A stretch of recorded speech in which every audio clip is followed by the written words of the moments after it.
so loud on my end.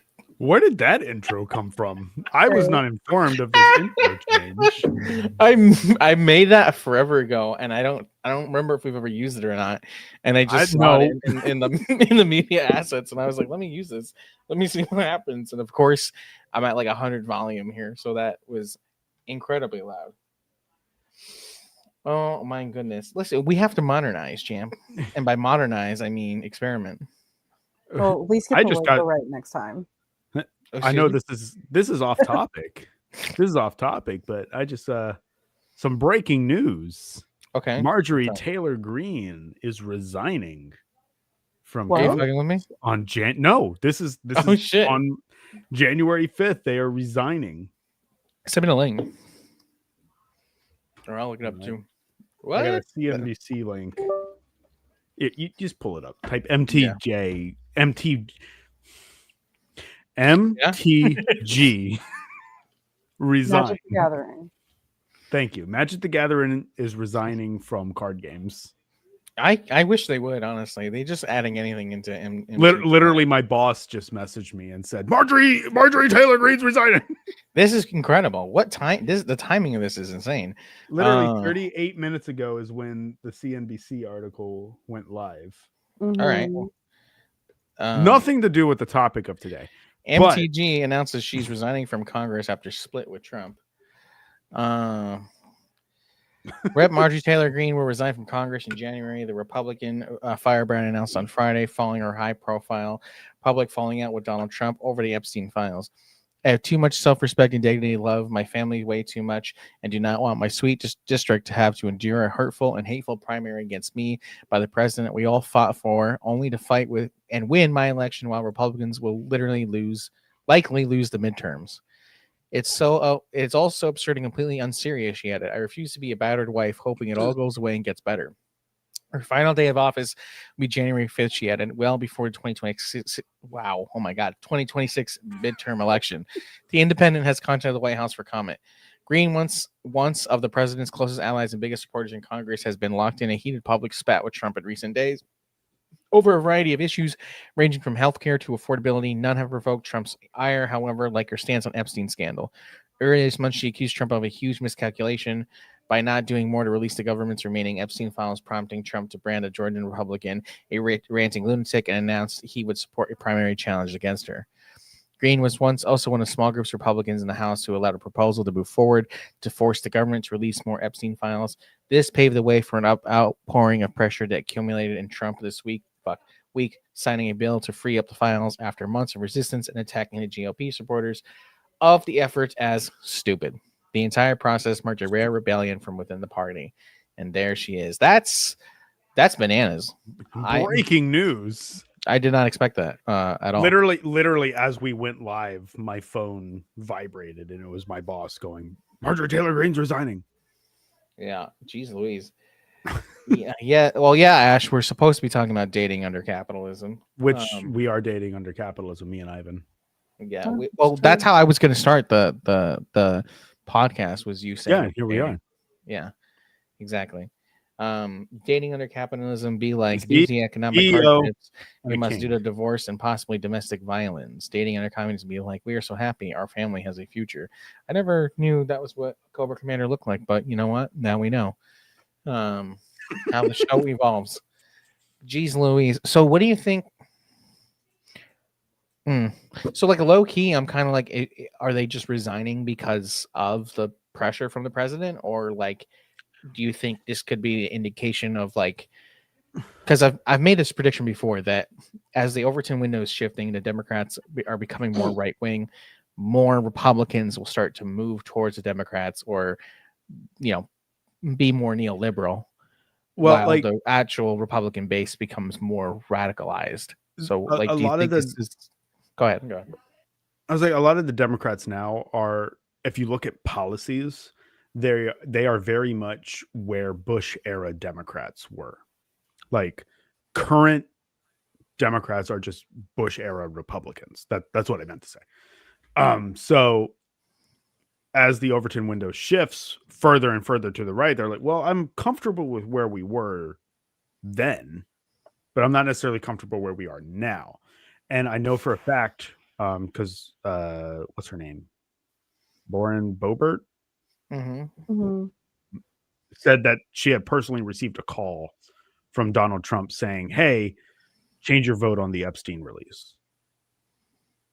So I imagine someone like Marjorie Taylor Greene also got a call like that. And they're at kind of a crossroads where it's like, you either support this or you don't. Ivan, goodbye. Yeah, bye, Ivan. But it's like you either support this or you don't. And I gotta say, pedophilia, I am gonna say, is a lot of people's breaking point, I would hope. And I imagine that's where people like Marjorie Taylor Greene and Lauren Boebert, as awful as they are as individuals in much respect, are definitely not going to be on board with that. So there is going to be a split. I don't know that they're going to say they're going to be Democrats, but they're definitely more comfortable with Democratic positions because it's Bush era Republican in terms of policy. They probably won't outright say I'm a Democrat now, but they're going to be more comfortable with it. Right. No, that totally makes sense. I guess from my own experiences of having a parent who felt like QAnon, this just falls really in line. Like for me, Marjorie Taylor Greene has always been kind of in that sphere of like QAnon people. And one of the things like my mom used to constantly talk about was the Epstein files. I'll get to hello.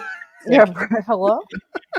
Yeah, I think it just falls in line with what what Marjorie Taylor Greene like truly like believes in with all these things. So, I don't like them; they're a bad person. But one of the things QAnon people very much focus in on is like the save the children kind of thing. So it falls in line. And you can't be like save the children and then support someone that's on a list of people harming children. Like that is it's too big of a contradiction. There's always contradictions within that line of thinking, but it's too big of a contradiction. Exactly. Yeah, for sure. But the real question is, will Marjorie Taylor Greene be able to find love under capitalism? Depends on if they go to a CrossFit gym. Elaborate.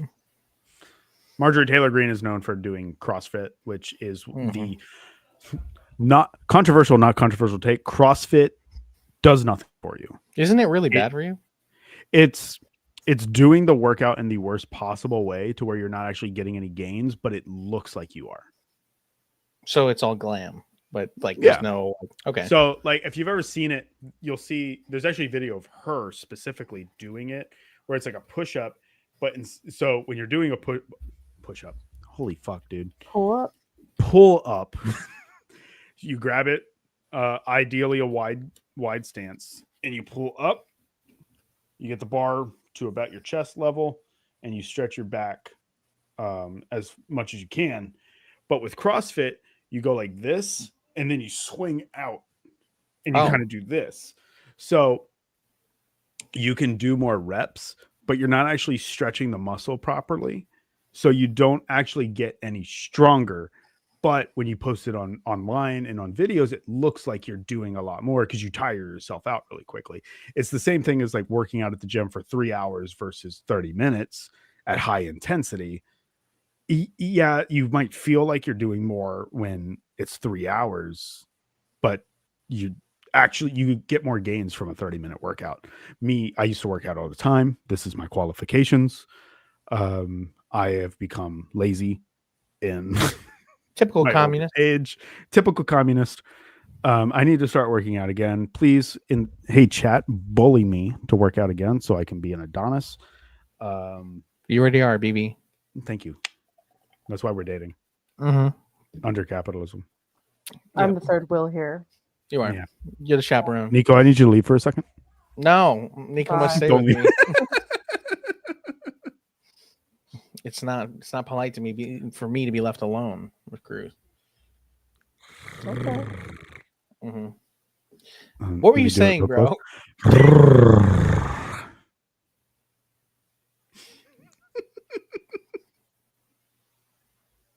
This is what I deal with as the third wheel. Just goofiness. Okay, Well, continue your thought. Anyway, it wasn't my thought; it was your thought. You started it. No, I asked you if Marjorie's going to find love under capitalism. And I said only if they're in CrossFit. So now it's your turn to respond. This is how conversation works. Everyone, communists don't know how to talk. Are to we each professionally? They don't. They really don't. And I'm tired of it, bro. That's an entire episode in on itself. I still need to make that video where I'm like, I don't take TikTok beef seriously or communists seriously because they're all like me and Shaboingaloing versus Actually, Glorbion 5 are arguing. No, you know what? You know what Ivan said to me one day? What? Ivan messaged me and goes, I'm starting to understand why you don't post on TikTok or interact on TikTok as much as some of the rest of us. And I'm like, yeah, okay, cool. I'm glad you're finally on my wavelength. It's the worst, bro. People are the worst, and everyone has the worst takes, but we have the best takes. And if you want more of the best takes, join the collective Discord. QR code on the screen, which if I did it and flipped it correctly, it's this way on the YouTube, but also it might be this way on the YouTube. On my screen, who knows? On my screen, it's over here. Right here. So for for me, it's over there too. But all right, so Nico's the odd one out, but. You know, I'd have to actually open up YouTube and look at it. It's on the screen. We wanted to talk about like romance and dating in capitalism, the commodification of it, the commodification of relationships, and their dynamics or whatever. And you know, as always, as you can tell, we are the most organized and most responsible and most professional podcast in the world. So we've clearly all prepared for this conversation. So an anonymous user, I won't say who. I have prepared through life experience. Right. Anonymous user, I won't say who. Ash sent me a video of somebody who submitted something to them as sort of like a peacock ritual. You know, like this is the peak male form under. We are all female birds.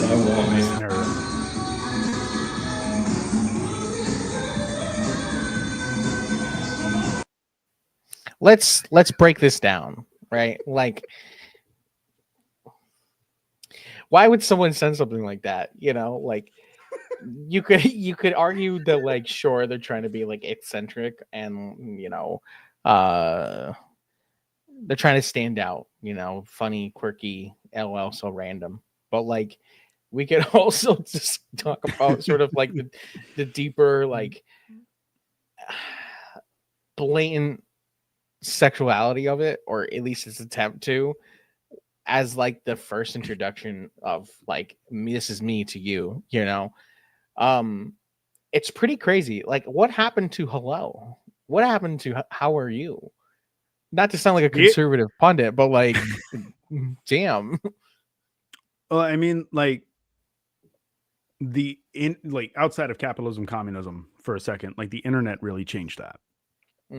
Just the existence of the internet, because one, the internet is relatively anonymous, so you can kind of just send whatever you want to someone else with very little repercussions, outside of maybe public shaming, which is effectively what just happened.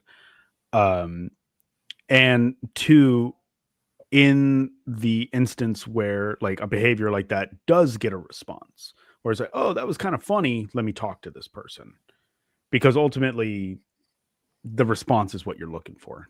Whether it's good or bad, you're trying to get a response. Same thing with like if you're doing like a prank channel or just making a rage bait on TikTok, you're looking for that attention. And something like that, which to reinforce my point, it does get attention, right? We just showed it. It got attention. So someone, right. The thought is like, oh, okay, well, theoretically, someone might be like, that person's kind of funny. Let me hit him. Right. Cast a wide net, hope you catch a fish. And that's what the internet and capitalism, under capitalism, has turned it into. Absolutely. We definitely also, you know, we still live in the wake of some of the original observations that you know, Marx and Engels made back in the day of how like the family is structured, and usually the family is structured where you have the patriarch on the forefront, you know, the male who essentially, while they are a victim of the bourgeois, they in their own realm control their family in like in a microcosm essentially of capitalism, that it's sort of their way or the highway. I know I think it was James Connolly also had made some remarks that essentially that women are slaves to men, while men are slaves to the bourgeois. I see you smiling a little bit, Nico, so I think I got that right. But it even in like this funny instance, right, of like someone being like a goofball on a dating app. I mean, we see so much of it now in dating culture, particularly like somebody will be online, and it happens mostly to women and femme presenting people. It has happened to men, but not the same scale, where you know you'll go into a conversation and you'll be like, what's your favorite color? And they'll be like, red. Now send me nudes. And it like immediately becomes like people are so isolated because of capitalism and that alienation that comes with it, that they are so desperate to find culture and connection, and sexuality with people, that they're willing to or don't know how to respect boundaries. And I'm sorry, when I say willing to, I mean like willing to break those boundaries, with anybody, and cast a wide net, like Cruz was saying, in order to be satiated in some type of way. Yeah. No, I think a lot of this stuff, like what you're mentioning, it boils down to a lot of dating. From what I can see, I'll be honest, I've been in a relationship for 10 years. So, you know, dating's kind of feels different for me than what other people have dealt with, but it's transactional. You know, that as soon as they start interacting with someone, even if they're doing like a wide net, it's transactional. I gave you something. What are you going to give me in return? Yeah, exactly. And primarily that has to do with finances. Finances is a huge thing. I've seen many relationships crash and burn when somebody becomes disabled or somebody loses their income. People leave, people start to show their true colors very quickly. If they didn't like their partner, but they were sort of hiding it under kind of like a guise, it will just kind of all become undone. In my personal experience, I was in a relationship at a high school for about 6 years, and it was an abusive relationship. You know, I was going to say that like it was an abusive relationship going both ways, 100%, but it really didn't become like a much more obvious issue until the other person suddenly quit their job. And then like all like the anger, resentment on both ends just exploded, basically. Yeah. Like people definitely shack up to pay rent. And let's see what we hear. We got some comments. I was looking. Oh, go ahead. No, I was just reading the comment. Go ahead. I was saying I was looking for a quote in on the origin of family private property in the state by Engels. I couldn't find it. It's too long a text for me to just quickly read through at the moment. I highly recommend everyone read that one. But he talks about marriage under bourgeois society, and he effectively says under bourgeois marital standards, the man becomes the bourgeois of the household. Whether or not they are proletarian in society, in the household they are bourgeois. Right.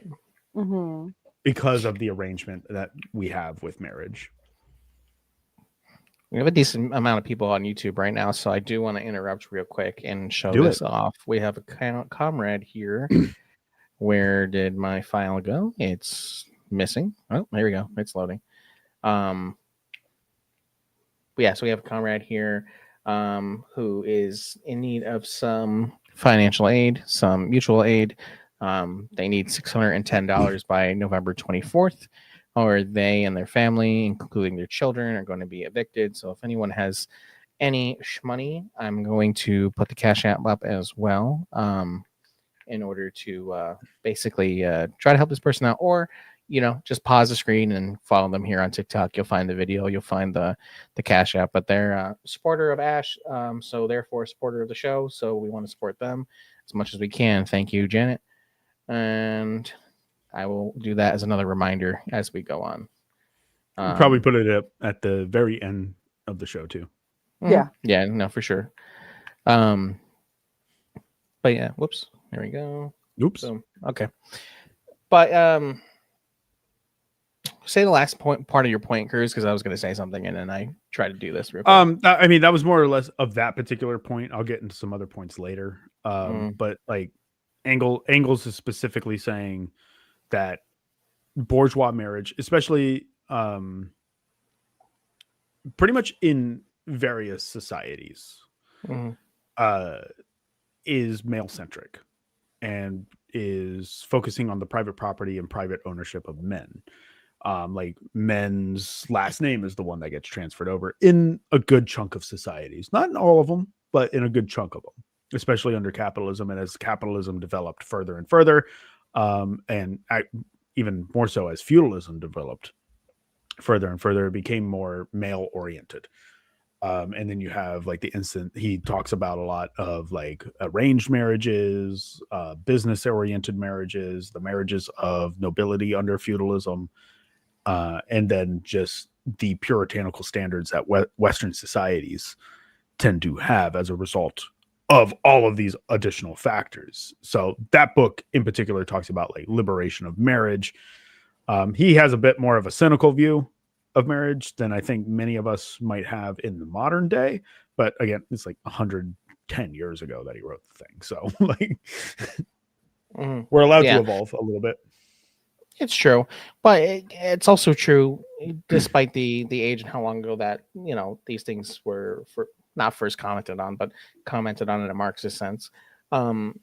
They have their roots going back, almost 1,000 years. I mean, even the institution of Christian marriage, while peasantry were allowed to engage in that, really the primary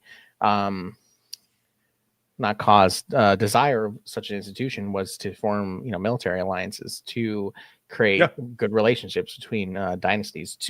These monarchs would have children in order to sell them off, essentially, to different families. Yeah, and in a way, if you think about it, like one of the selling points of capitalism, like bourgeois revolution to the peasantry, was the idea of like social mobility, but also the idea of expanding certain privileges that the nobility had that the peasantry did not have, such as marriage. Like a lot of peasant marriages, or how we think about marriage today, like the elaborate ceremonies that go with it, the money that's spent into it. The wedding industry is huge. Bridal showers and such, like we pour so much money into it to feel as if we are royalty when we get married.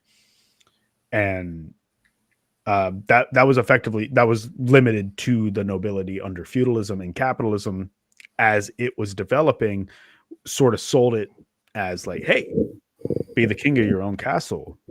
You can do all this stuff that the nobility does and stuff like that. Was like kind of one of the original selling points. And we still go ahead.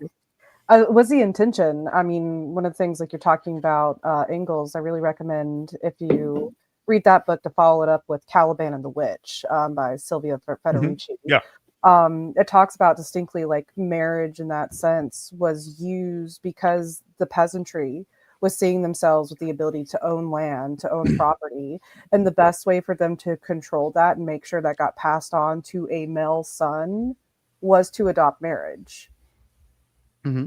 Marriage became commonplace for them to be able to have free labor from the woman without any actual rights for themselves, but make sure that that child that woman had would continue the man's legacy. Yeah. Yeah. 100%. There's another book I'm going to bring up, but I'm going to bring it up a little bit later because I feel like it's going to naturally come up in conversation. Yeah. Okay. As a teaser. What I was going to say was, when you said like, be the king of your own castle or whatever, it very much exists today, especially in like the manosphere. And if people don't really know what the manosphere is, it's this sort of this, I'm going to call it internet culture, but it's outside the internet as well. It's sort of this culture of like newfound motivation towards the patriarchy and like men's domination of the world, the individual and the self.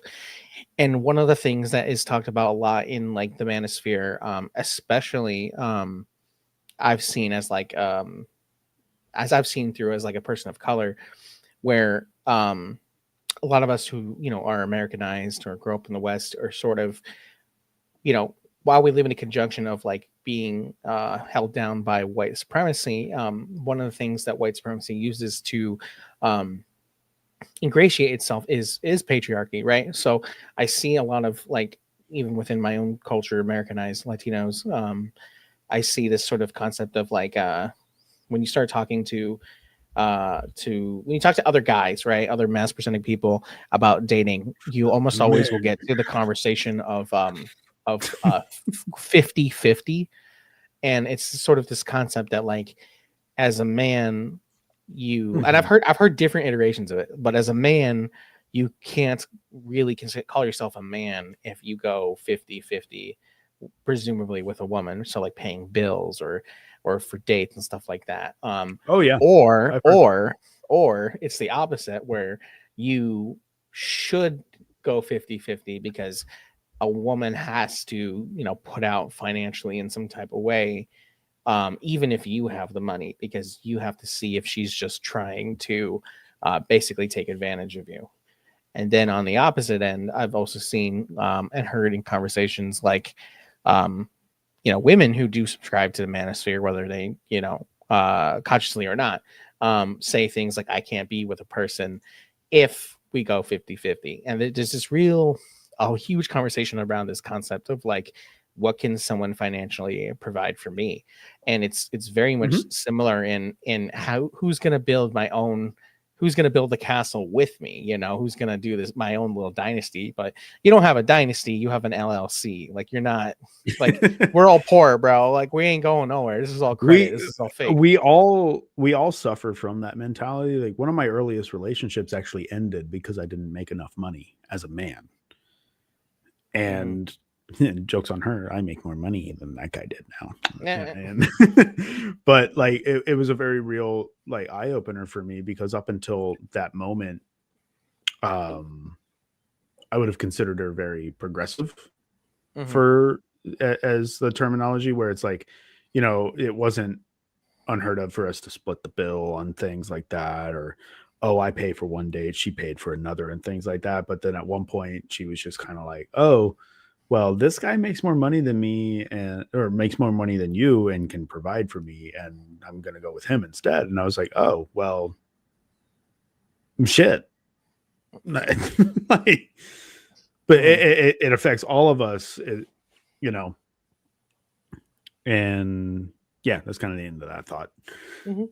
No, you were taught, like, y'all are mentioning this. This makes me think about, I was one time hanging out with a friend at a bar, and this guy that we all knew came up to us and very interested in my friend. You know, he knew that I was with my partner, and he comes up to me and he's just like, you know why women get paid less than men? And I was like, what are you talking about? And he's like, it's because y'all get your money back by men buying you free beers while you're at the bar. Damn, how much beer are you guys drinking? I was just like, you truly cannot think that's equivalent. That's not even remotely equivalent, but that does lead into another subsect of what happens under capitalism.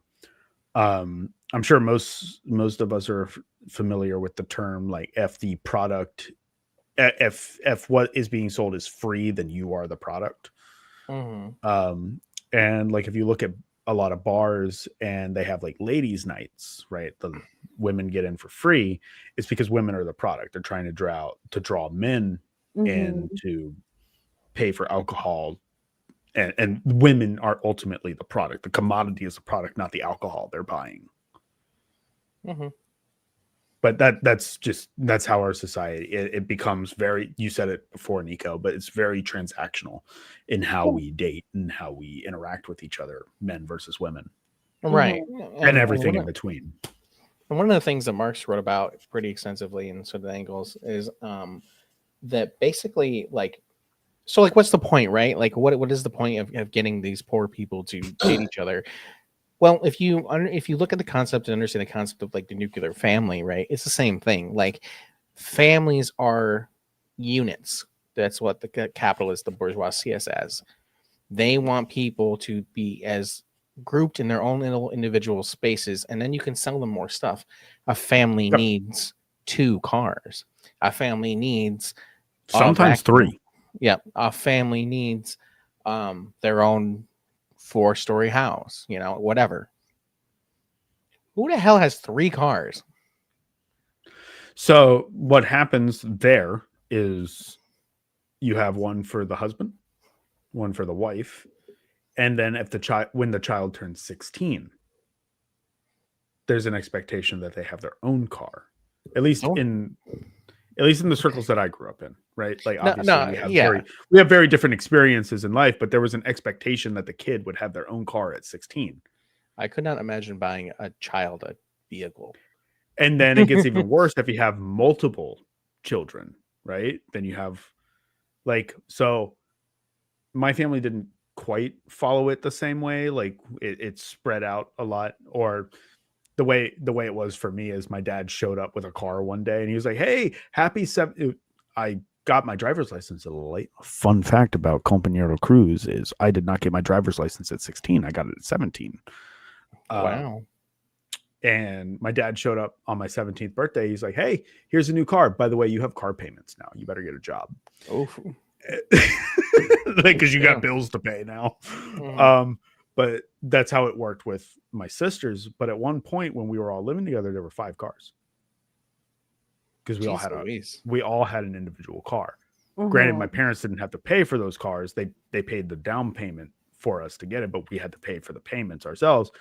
But I had many acquaintances where the parents bought them the car outright. I grew up in a relatively well-off area. Not all of them, but there was a good chunk of people that were very well off. So everyone had their own individual car. Real quick, supposedly we got in the comments here some Peruvian communists from Formación Obrera. So that's cool. Hello. We're talking about dating. Hola. And the family unit. So, hope you find that interesting. But I just wanted to give them obviously I don't have any what's the word? I don't know how dating works in like Peru, right? I don't know if it all translates the same way. Give us some insights. That'd be interesting. What is dating like in Peru? What were you going to say? High altitude.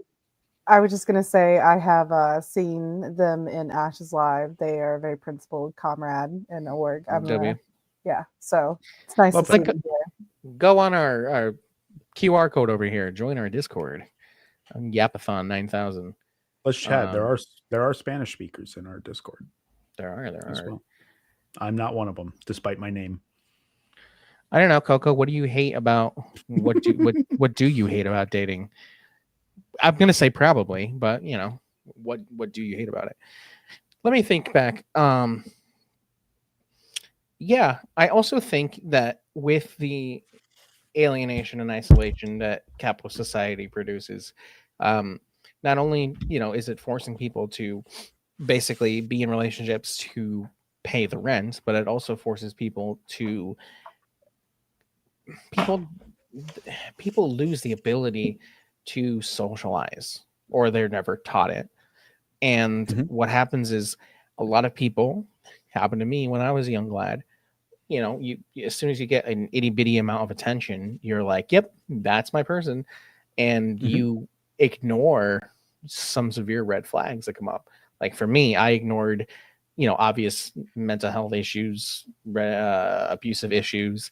I didn't know how to handle my own red flags and my own mental health issues. And it just became an unsafe situation for everybody involved. And that plays out almost constantly. Just about every female person I know has been in some sort of abusive dynamic. It's ridiculous.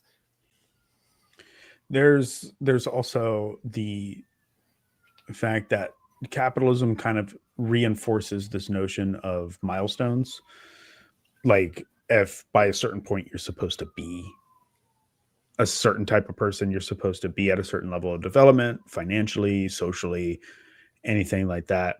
And it can make it difficult in the dating world if you're of a certain age and you have not met those milestones, those perceived milestones at the very least, which can then further alienate you and feel as if, oh, well, I'm not good enough, so I don't have anything to offer. And then the byproduct of that feeling is, one, Marx talks about alienation in the capitalist system in general from the worker to the means of production, but that has the subsequent consequence of feeling alienated from each other. And if you don't feel like you're good enough, then you don't feel like you can date. You don't feel like you are worthy necessarily of a partner, which can get you into negative thinking. And then when something like the manosphere and red pill content comes up, at least for men, I'm speaking from a male experience, cis male experience, makes you susceptible to that. Mm.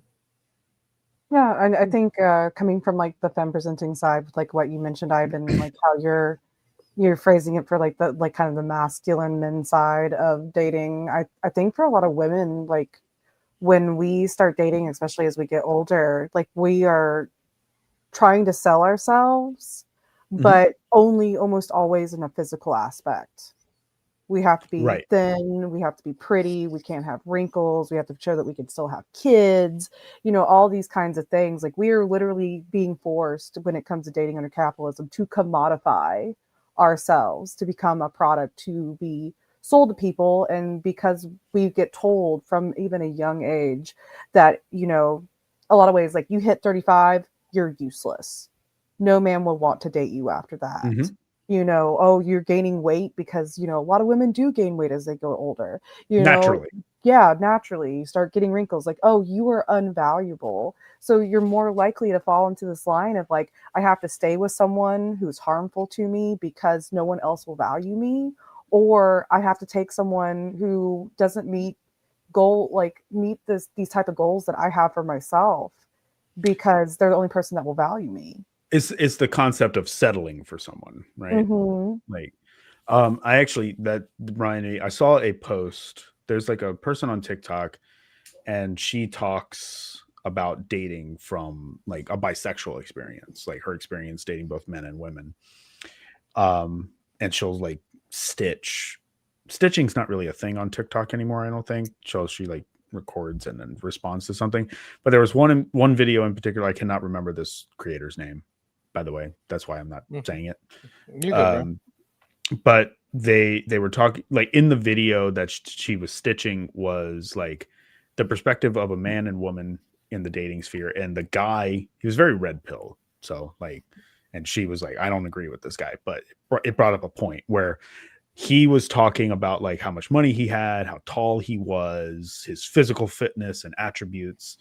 And he was like, yeah, I'm a real man because I can pull all these women. And the woman came back and was like, well, I don't see you as high quality man because you're not relationship material. And it goes to like the two different things. Like a lot of men are engaged in if I can pull a lot of women, I can get a lot of dates, I can get that first date, I'm good, I'm a high quality man. Whereas a lot of women and femme presenting people on the other end are like, they don't have a problem getting the date. The date part is easy. You go on Tinder, you swipe right, and you probably have like 50 matches. But keeping someone long term that's actually willing to respect you and engage is a lot harder to get. And it's two completely different perspectives that men and women tend to deal with. Absolutely. For sure. Good insight, gang. Good insight. Wow, we're so good at this, everybody. Like, wow, everyone claims us. Come to us for dating advice.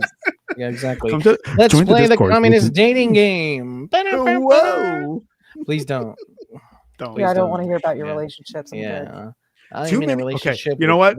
Go ahead. You know what? Ahead. Go off. You know what? You know what? I'm gonna pop off. You communists on TikTok, way too fucking horny. Keep it in your goddamn pants. I don't need to hear who you're dating, who you're DMing, or anything like that. Stick to the mission. If you're dating someone, cool. I don't need to hear about someone blowing your back out. I don't need to hear about any of that shit. Like, fucking keep it in your goddamn pants. Holy hell, bro! You're not wrong. You're not wrong at all, bro. You are all way too horny, and it feels like I'm at a fucking anime convention. And like, goddamn. No, bro, it's so fucking true. It's so true. And like, one of the things I hate to, and I can already see the argument, right? But like the communists would make, where they would be like, but I'm just trying to show that I'm human. There's a lot of ways you can do that, bro. I'm sorry, not everybody is as chronically horny as you. So like one of the things I hate is like when somebody will be like, you guys already know, you guys are gonna.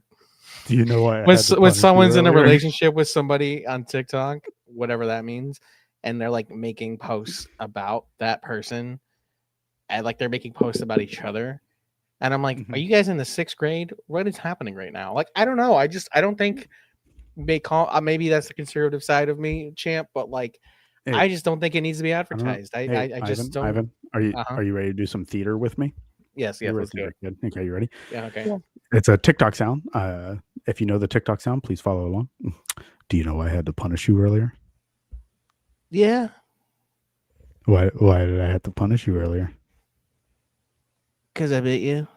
Because you bit me? Yeah. So stupid, bro. I'm leaving. That's what half of you sound like. All fucking time. like unironic, like not now, kitchen whiskers, daddy's working. Like, stop. Oh, you know what? While we're at it, bro. While we're at it, here's mine.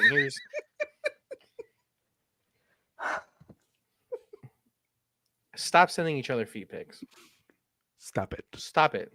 Stop. You're a freak. I'm shaming you. Where's the 100%. GIF of Stalin? Where's this? There's a GIF of like Stalin. Is it GIF or GIF? That's a different argument. I don't care.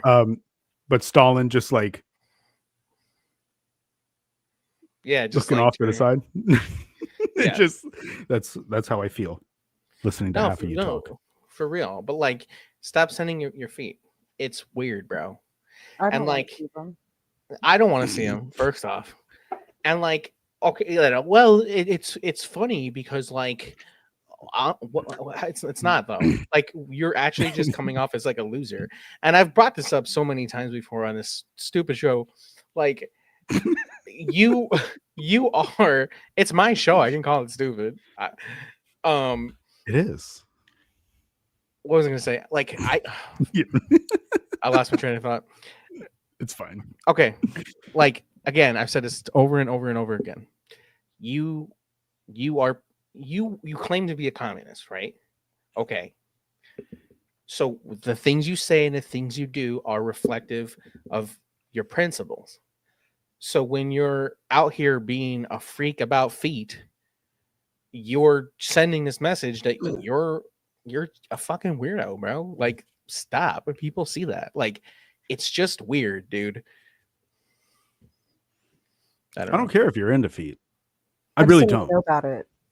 I don't need a TikTok live that goes on for 30 minutes talking about it. Not everything you do in your life needs to be on the internet. If anything, I think we've learned over the past 10 years, you should not put every thought you have online. Nope. Sometimes you need to keep it to yourself. I agree. But have either of you ever used dating apps?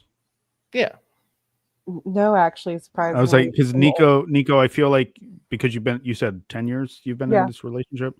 Congratulations, by the way. That's awesome. Thank you. But that's like kind of the prime dating app. Like, range, like how long they've been prevalent. I personally, I'm single, everyone, by the way, in case you didn't know. Wink. You can't tell them they're too horny and then advertise yourself, Cruz. I can be a little horny. It's fine. With the wings and everything. With the Jeff Goldblum style. Blow my head. but like it really feels as if you're shopping for a relationship. Oh yeah. And I was on dating apps after my marriage fell apart. I was on dating apps for maybe a month. Maybe a month I attempted the dating apps, and I was just like so grossed out by how it felt like I was shopping. And the people that I did match with, it more or less, I felt like a car salesman. And where I'm like, hey, here's what I can do. I felt like I was trying to sell myself. Nico, you said it earlier, where women have to sell themselves sort of on their looks and their age, fertility, and what they can do around the house. I felt like I had to sell myself on the only physical attribute I felt like I had to sell myself on was height. And then the rest of it was financial. Like, how much money do I make? That was what it felt like for me. Granted, I'm sure everyone has a different experience, obviously, but that's what it felt like for me in my area. Yeah. For me, it was, I mean, I've always sold myself on my sense of humor. Ivan and Cruz are over. Yeah. But yeah, I went through a pretty big breakup about 2 years ago. Did a dating app thing, and one of the first things you notice when you go on those apps, and it's specifically geared to get men to subscribe to these apps. So the way it works is usually they're free, but if you want to see if somebody liked your profile, you have to pay money, X amount of money per week, in order to access that. Unless you match with somebody and they already liked you, then you get to see it. Now for women, or you pay for the super likes, right? So for women, it seems to be most likely that you would get a lot more likes than men would, because men are a tragedy. So the chances of you already like finding somebody in that profile are a lot higher than would be for a guy. And especially a lonely incel type of guy is going to pay that $7.99 a week to be able to see whatever, or pay for the super likes, so your likes go in like front of the line, so to say, so your profile gets seen sooner rather than later. And then usually people who use dating apps use more than one app at a time. So now $7.99 becomes $14.99, becomes whatever, and you're paying a pretty significant amount of money a week to, just try to see if strangers like you or not. Doesn't guarantee you're going to get anything. But for me, a lot of it sort of, and that's not even including bots, by the way. There's lots of bot accounts on those things. Especially with the rise of AI. But continue. No, I was just going to say, so for me, the sort of the obstacle that started to come up was like, I think it just should be normal, relatively, if you're a principled communist, is as I started to match with people and talk to people, when it became very clear that they were not even a leftist, just very liberal pilled, it's like, how do I sell to this person that I'm a radical terrorist extremist? You know what I mean? Like, it's kind of a hard pill to swallow for some people. You know what I mean? And then on the other end of it, you get a group of people who find that very exciting, and they kind of don't take what you're saying very seriously. And as you guys should know, as you venture into this foray, it becomes more and more dangerous and has real consequences. And how do you convince somebody, hey, what would you do if the ATF raided my house? Woo, you know what I mean? Like, and that's a real fucking thing. But the brief amount of time that I did date, last date I went on, I was talking about this on our Discord the other day. It's like the last time I went on a date was over a year ago now.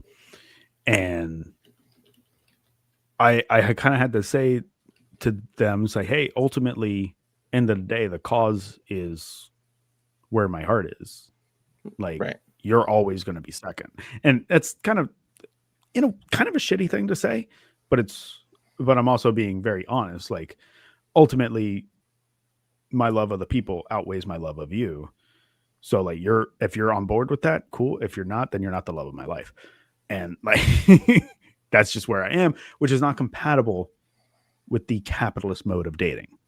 It's not, because they want you, capitalism wants you to get on that dating app with your super likes and get married, spend a bunch of money on this marriage, pop out some kids that you don't really love, and get a bitter divorce and do it again. And it's not compatible with being a communist. With arms wide open. What are you doing? I don't know. This is divorced dad rock, obviously. Oh, okay.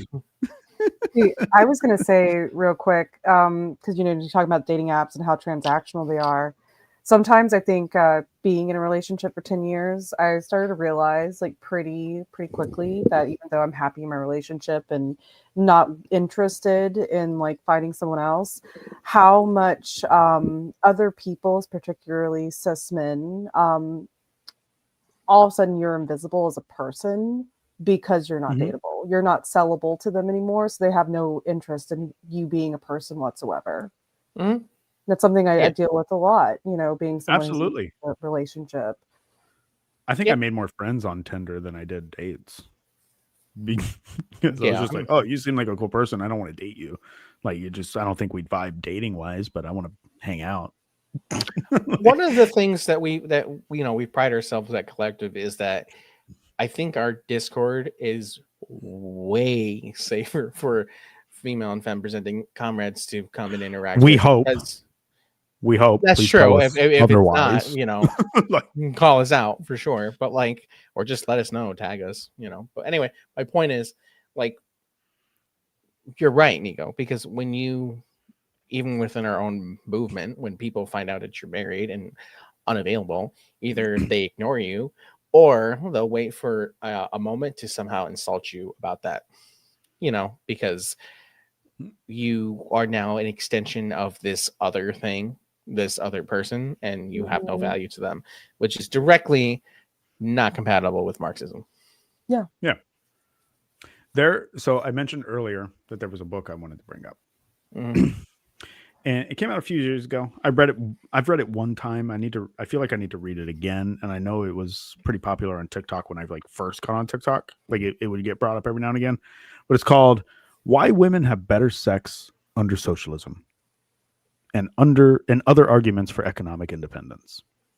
And the whole crux of the book was some anthropologist.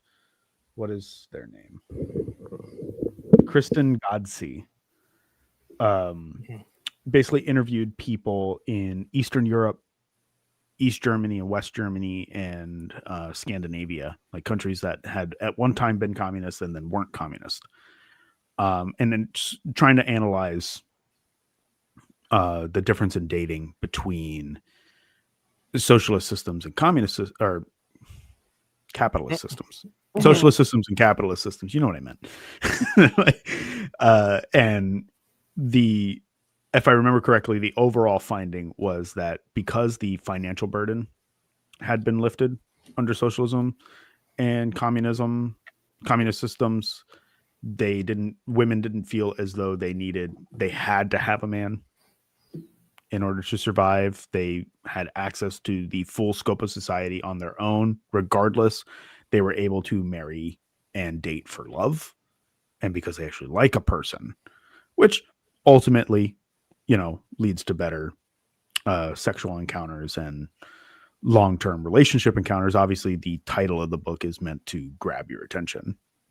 Are you saying that if a society was actually provided for people, that people could like each other for the personality instead of posting their dirty ass fucking feet on TikTok? Yeah, so I'm going to look directly into the camera. I think I'm looking into the camera. You tell me otherwise. You are. Hey, men, young men, red pill men, if you respect women, your life is way fucking better. Hold on, let me get into the correct view for TikTok as well, because I know I'm on the correct view for YouTube, TikTok. You're different. You're fine. You're good. I'm looking good.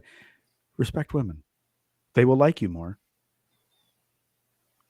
And that's it. That's all you got to do. It's not fucking hard, dude. Let me do mine. Ready? Okay, Ready? Okay. Zoom in on you. Lock in. Stop posting your feet on TikTok. I'm talking to you. You know who you are. Fucking freak. Stop it. And I'm not talking about sex workers and people who enjoy doing that, or they make that as like a career. I'm talking about specifically a male. Stop. All right. Stop with the feet. Unless someone asks for your feet. If someone asks for your feet, send your feet all day. No, because a lot of those people who are asking are also other freak dudes. So like, no. That's true. You know what? You're right. I'm corrected in my statement. I hope everyone knows what I mean. You got a dramatic zoom in you want to do, Nico? I can't think of one right now. I think you both covered what. I mean, I would have been like, don't show me feet. Don't show feet. I'm good. So that's all I would have to say. The key is consent. Yeah, it absolutely is. Lumpy, I see your comment and I hate you for that. I'm trying to. When I saw Lumpy's comment and I was just like, yeah, their name's Meat. I'm just like, that's not a name. That's not a name. I'm not even telling you, bro. I'm not even telling you where the feet are. I'm not doing it. I'm not doing it. Oh boy. Marjorie Taylor Greene. Yeah. I'll rest in peace. Rip. Mm. Isn't that wild? Oh shit, I completely forgot another thing I wanted to talk about. It's not related to what we were talking about. So, well, actually it might be. So Zohran Mamdani met with Donald Trump. I saw that video this afternoon. Boy, howdy. And the conversation went very well between the two star-crossed lovers. I'm just going to show the clip. I'm going to play it twice so you can fully hear it because you might miss it the first time. Here we go.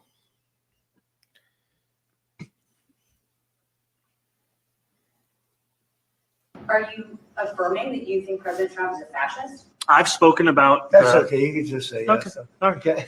Yeah. It's easier. It's easier than explaining it. I don't know. Are you affirming that you think President Trump is a fascist? I've spoken about. That's okay. You can just say yes. Okay. All right. Okay. Yeah. It's easier. It's easier than explaining it. I don't know. Are you? I beg your finest pardon. Right. What the fuck was that? That I don't know how everyone else felt. Like when I heard that earlier today, it felt very patronizing to me, where it's like Trump going, "Oh yeah, I'm a fascist. I know you think I'm a fascist, but nothing you say is going to change that. I'm in power." Mm-hmm. That's how I interpreted it. I'm curious what you guys thought, what y'all thought. I don't think it's that malicious. I think Donald Trump really likes charisma and like somebody who like can stand toe to toe in his own bullshit. So I feel like in a lot of ways, Donald Trump today is very happy about Zohran, but like at the same time, Donald Trump's the same kind of person who would not realize that this is the same Zohran Mamdani from New York City. You know what I'm saying? So like, okay. I can definitely see by tomorrow him talking about the communist takeover of New York City again. What do you think, Nico? It almost, for me, when I was watching that, it's almost like he saw Mamdani and was like, "This is my little sweetheart." Like, yeah, you can call me. That's how I took it. Okay, like, I love you. It's all right. Like you're one of the good ones. But yeah, I'm actually a fascist. Haha! Isn't it so funny? Like, there's nothing you can do about it. Right. I mean, just look at how happy he is to be looking at him, bro. Really? Right? Like what in he looks smitten, like completely smitten. Maybe they're gonna date. But copulist dating system. Copulist? What? Copulist? Copulation? I can't talk. So a lot of people are really upset about Zohran Mamdani over the last few days because yesterday or the day before, Zohran had said that now is not the time for people to challenge the Democratic primary, Hakeem Jeffries. I think people are forgetting that Zohran Mamdani, like, one, Democratic socialists, and if you're watching a Marxist podcast for the last hour, I would hope you would know the difference at this point, aren't communists. Mm-hmm. They aren't socialists. And while Zohran has outlined a lot of potential for New York City's life to be improved, which is an objectively good thing, and we should back him up on those particular issues. Zoran is not a communist, or at least they haven't shown the evidence of which. They don't seem to believe in the ending and abolishing of capitalism. So why are people surprised that he is backing the Democratic line when a lot of the Democrats are going to support him at the end of the day, particularly Kathy Hochul, the governor of New York, who is also a Democrat. Just because these Democrats battle Trump occasionally doesn't mean that they are socialists. So while I understand on a baseline, like why we would be annoyed at Zoran, because like, you know, he's a Democrat, but like he's a Democrat. I mean, what did you guys expect? It's like this shouldn't be surprising. This shouldn't even be disappointing. We should have expected to see this. Yeah, just like with anyone, like he can run on whatever policies he wants, and the policies he's put forth would, like you said, be a net positive for New York City. But it remains to be seen if those policies actually go into effect, to what degree, how much bureaucracy challenges them, and how, I think most importantly, how much he concedes to the Democratic Party, because ultimately he is going to be funded by the Democratic Party. Right. Exactly. He only has, like, as much as the Democratic Party fought against him during the primaries, he's their guy now. So like he either capitulates to them or goes completely against them and loses their backing. Now, if best case scenario, he manages to put forth a lot of those policies, the Democrats turn on him, he runs later on as a independent candidate or a new party candidate, gets elected again, and he's separated from that. That's best case scenario. Worst case scenario, he just goes the AOC route and just capitulates and becomes another Democrat. Yeah, exactly. I mean, let me just point it out. Today, the House was voting on to basically condemn socialism again, which I mean, I don't know why they I don't know why they do that, but it's pointless. But you know, just again, should put in your brain that communism is the enemy, and someone's going to clip that. That's hilarious. But the Democrats and capitalists, 86 Democrats voted for the bill to condemn socialism. They're not communists, guys. They're never going to be communists. They're capitalists. But man, look at those dentures, man. He's just so happy to. He is. This guy. He is ecstatic. He's cheesing it, bro. Yes, for real. Zoran v. Trump fanfic win. Hopefully never. Stop with the purring, bro. What are you doing? No, I can subject everyone to my Arthur Morgan impression when he's talking to his horse. Don't do that. Oh God. Easy girl. Brother. And with that, I think we're at the end. Yeah, I think we are. I was thinking about the episode from Always Sunny in Philadelphia when Dennis is trying to get the 5-star rating on the dating apps, and he starts freaking out and he's like harassing these women. He's yelling at them at the bar. And he's like, "I'm a 5-star man," and it's like that's what y'all sound like. It's a great example because I hate Dennis. I hate him so much. Gives me the I love to hate him. Mm-hmm. I don't. I just hate him. Again, at the end of the show, please go to our friend here, their Cash App. They need 640 smackaroons before November 24th in order to prevent eviction. So please go ahead and support them. If you have anything to give, they would appreciate that. If you were in that situation, you would want it too. All right, gang. I think we did the thing. Me and Cruz are going to go on a date now. Here's that Cash App, by the way. Where would you take me on a date? Disneyland. Bourgeois fuck.